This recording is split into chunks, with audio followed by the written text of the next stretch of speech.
हगवणीनं पळून जाण्यासाठी वापरलेली गाडी जप्त करण्यात आलेली आहे।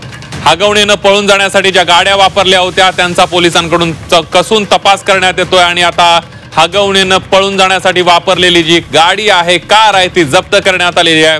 पळून हगवणे ज्यावेळेला फरार होता हगवणे, त्यावेळेला त्यानं लॅविश गाड्या वापरल्या होत्या। आलिशान गाड्यांचा वापर 7 दिवसांमध्ये त्यानं केला होता। वेगवेगळ्या ठिकाणी मुक्काम केला होता, गाड्या बदलल्या होत्या।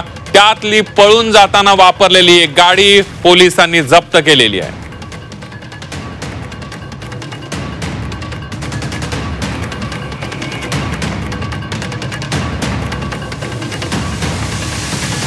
आपण बघतोय आता घडीची एक सगळ्यात महत्त्वाची बातमी।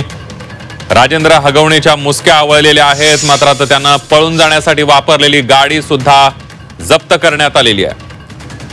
याआधीच त्यानं त्याच्या घरातल्या ही इंडेवर गाडी आपण बघतोय, ज्या इंडेवर मधून राजेंद्र हगवणे पसार झाला होता, ती इंडेवर जप्त करण्यात आली आहे। त्यामध्ये एक थार, एक इंडेवर आणि त्यानंतर एक बलेनो, अशा 3 गाड्यांचा वापर राजेंद्र हगवणे यानं 7 दिवसांच्या काळामध्ये फरार असताना केला होता। या 2 पिस्तूल सुद्धा आपल्याला दिसतात